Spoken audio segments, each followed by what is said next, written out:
British Columbia Institute of Technology acknowledges that our campuses are located on the unceded traditional territories of the Coast Salish nations of Musqueam, Squamish, and Tsleil-Waututh.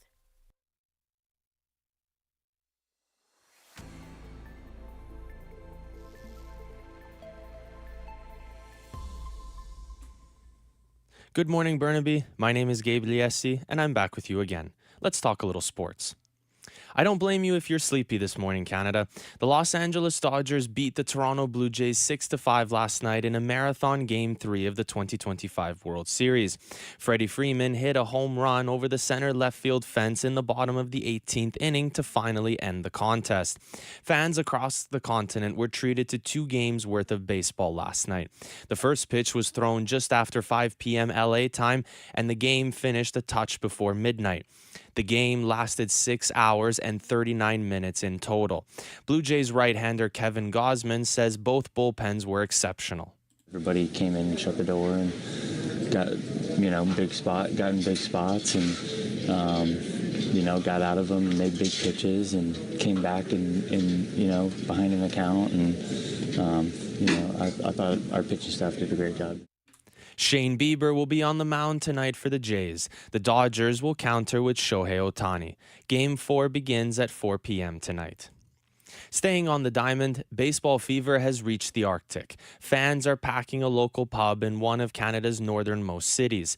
The Storehouse Bar and Grill in Iqaluit is seeing tons of fans come in to cheer on the Toronto Blue Jays playoff World Series run. Valerie Hill, the bar's general store manager, says fan turnout and enthusiasm during the games has been unlike anything she has seen in her 2 years running the spot. Big guys, little guys, picking each other up, the hugging. I think I saw tears from, I personally shed a couple tears when we actually made the World Series. Hill's bar holds roughly 200 people, but for Game 7 against the Seattle Mariners, she said it was standing room only. The Vancouver Canucks had a day off yesterday after back-to-back games on Saturday and Sunday night. They are set to play the New York Rangers tonight at 7 p.m. All 7 Canadian teams are in action tonight. A milestone was reached last night despite there being only 2 games on the NHL docket. Drake Batherson and Tim Stützle both scored twice and led the Ottawa Senators past the Boston Bruins by a score of 7-2. The Pittsburgh Penguins doubled up on the St. Louis Blues 6-3. Sidney Crosby finished with 3 points in the contest, a goal and an assist. He is just the 9th player in NHL history to reach 1,700 career points. Vancouver Whitecaps defender Tristan Blackman has been named Major League Soccer's Defender of the Year. The 29-year-old American center back started in 23 of his 25 regular season appearances. He scored twice and contributed an assist before suffering a knee injury in mid-September. He was one of 4 Vancouver players named to the MLS All-Star team and was called up to play for the United States in the September international window. Blackman did not play in Vancouver's first playoff game, a 3-0 win over FC Dallas in Game 1 of their best-of-3 first-round series Saturday. He could be available for Game 2 in Dallas this coming Saturday. The Kansas City Chiefs took the Washington Commanders apart by a score of 28-7 last night. Despite having lost 3 games already this season, quarterback Patrick Mahomes says it's been more fun than last year. All 5 of the Chiefs' wins this season have been by more than 2 scores. The Chiefs have rallied after early losses and injuries, winning 5 of their last 6 games. Their defense has been strong, allowing just 14 points over the last 10 quarters. The Chiefs face the Buffalo Bills on Sunday night in a rematch of last year's AFC Championship game, which KC won by 3 points. The NBA season has kicked off with a scoring frenzy. Players have already scored 40 or more points in a game 16 times, an unprecedented start. Austin Reeves and Luka Doncic of the Lakers and Tyrese Maxey of the 76ers have each hit this mark twice. Other players like Giannis Antetokounmpo and Stephen Curry have also joined the high-scoring club.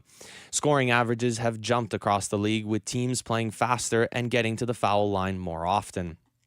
Finishing off with a little weather. It started to rain since the last time we spoke. The current showers are expected to taper off in the afternoon before picking up again overnight. It's currently 8 degrees in Burnaby. That was Sports to 11:35. I'm Gabe Liesi. Thank you for listening to BCIT's The Crow. Elijah Ford will be back with you in 55 minutes.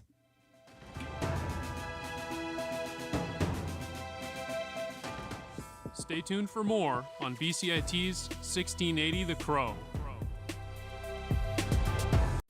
This is 1680 The Crow, and you're listening to our feature presentation.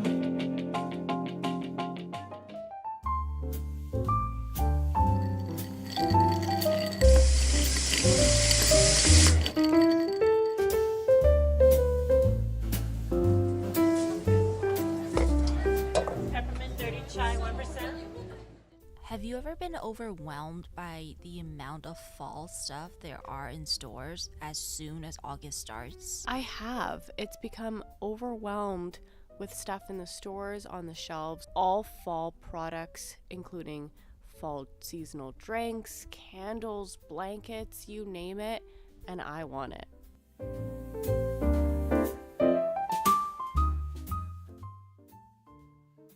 Welcome to Falling for Consumerism, Pumpkin Spice and Everything Not So Nice. I'm Jeannie Lynn. And I'm Isabella Vertone, and on today's episode, we're going to be talking about fall products and why people buy them and where they end up going.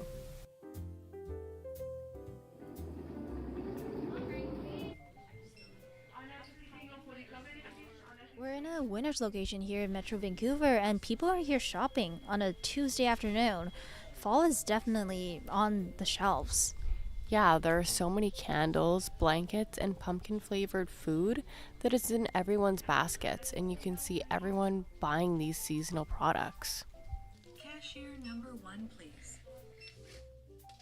To understand this obsession with fall shopping, we talked to Carla Dreyer, interior designer expert, about what it is about the season that makes it so popular. So I think almost people moving towards that, it's called the hygge sort of movement. I actually haven't heard of that. Yeah, like I think it's in Denmark or somewhere there. Like they call it hygge, where basically it's like everything is like about warmth. So it's like, it gets dark there, 3:00 or something, how it does here for a bit.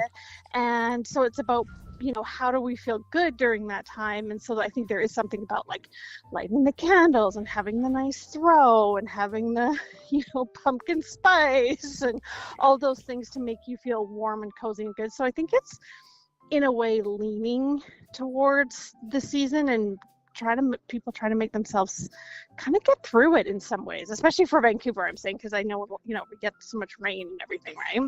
Right. I think that's a really good take. I actually haven't heard that. And I think you're right, trying to use like that comfort aspect and, with all the marketing and social media, and people think, I maybe I need this or maybe I need that. Yes. And Isabella, you're also a fan of the seasonal fall shopping, right?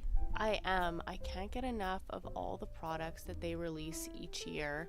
I look forward to buying all of them too. I am definitely the target for all of their ads, and I know it's bad and probably a waste of money, but I just can't help but want to buy their knickknacks in the stores. I feel like it's so intriguing, don't you? Yeah, I definitely think there's a psychological element to it, that buying this type of stuff and staying on top of the latest trends, it's like really exciting. What do you think makes it so exciting? A lot of it, I think it's because of like huge marketing campaigns that companies will use to sell the fall aesthetic, because it's seasonal, and so you feel like you have to buy it now because they won't have it for much longer. As soon as August rolls around, I feel like it's very in your face. It's on everybody's feeds, it's in all the shelves, and they really make it known that the fall season's starting. Yeah, there's also something that's different about the marketing phenomenon that is fall. For Christmas, we celebrate family, and Valentine's Day, we celebrate love, but fall, there's not really a specific theme to it, but still it's become this huge buying season that's almost rivaling Christmas. I think it's like a really nostalgic season, and people like want to get cozy, want to have, nights in because it's cold. I would say it brings back kind of like nostalgia, if anything. Wendy Fan is a digital marketer who was formerly employed at Tim Hortons. She talks to us about her experience with the pumpkin spice latte craze. We previously, when I was in that role, we would plan for our fall season launch almost a year in advance. Like those timelines are already in our calendar for planning because you have to make commitments to suppliers, to vendors to purchase those products and have it in your stores in time for the launch of fall. And oftentimes there's a forecast that's given, a forecast that we use that's based on like previous year selling trends. Not only pumpkin spice latte, now a lot of brands are connecting like chai latte to the fall season as well. And chai latte, I feel like it's the same idea, like the spice of it, the color of the whole aroma of it really lines up with the fall season. Professor Amy Hanser teaches consumer culture at UBC. She talks about how consumer behavior and social media can give people a sense of community. One of the things we do talk about in the class is how consumption is often for many people an expression of identity. It's a form of, it can be part of what ties you to community. But the story of advertising over like the last 100 years is basically advertisers come up with advertising techniques and consumers get skeptical and don't buy it anymore. And influencers are just the latest step of like trying to make advertising look as unadvertising-like as possible. And the students tell me they do trust these people, and research on this suggests that that's why. People like the personal touch. They like the people who try out products and tell you how to use them. Like that really makes people more willing to buy stuff. And then they might feel part of an online community of some sort, even if it's not especially community-like. It feels like an identity group. Isabella, have you seen those boo basket trends on TikTok? I've seen them all over TikTok, all over Instagram. People buying these baskets and filling them with fall products, but they end up being like hundreds and hundreds of dollars. It's crazy. I know, and people put like Uggs in there too. Uggs, candles, like items that are gifts in themselves will go in these boo baskets. But I do really love this season. I love the leaves on the ground, walking with a hot drink in hand. It's great. Yeah, we should like go for a walk outside. Yeah, we should. Let's put our jackets on.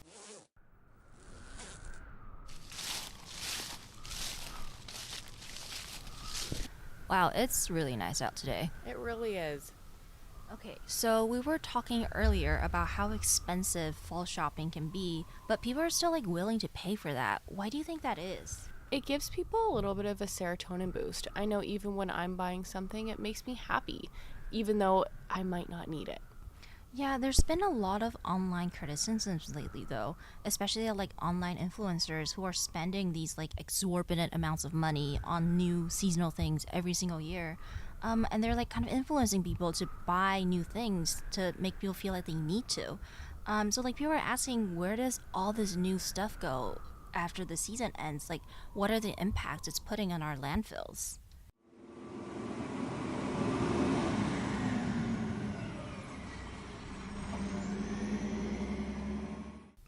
While overconsumption has been an increasing concern, there are many advocacy groups that are trying to combat the issue, such as the Buy Nothing Project.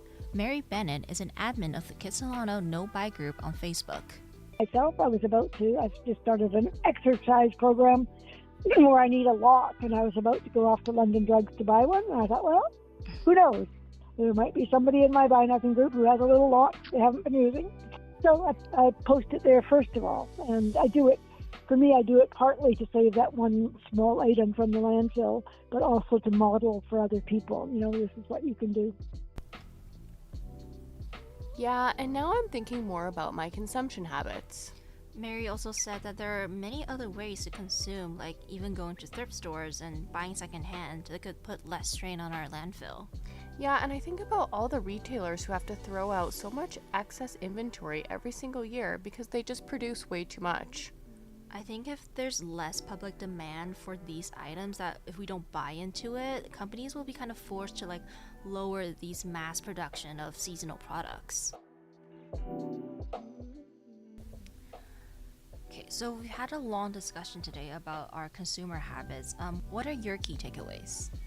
I feel like after listening to all our guests, I thought that I probably spend too much on these seasonal goods and they don't really end up being reused. I find I put a lot of them away in storage, and after the initial fun of buying that item, it really is kind of pointless. And I think if these things do end up in the trash at some point, it's really not worth it in the long run. Yeah, I think it's really complicated to talk about consumer habits. I think also like corporations and businesses should be held more responsible for unsustainable practices. Like, we're all human beings on this planet. We all have to consume in order to live. But I do also think that what you said, we could all really benefit by thinking more about our habits. Like, do we really need all this seasonal and holiday home goods every single year? And also, do we really want to buy it, or do we only want to buy it because of social media and influencers? There are a lot of other ways we can consume, like going to thrift stores or just going on Facebook and looking at no-buy groups, seeing what's there. So I think that just like awareness as well is important. Thanks for listening. My name is Isabella Vertone. And I'm Jeannie Lin. And that was Falling for Consumerism.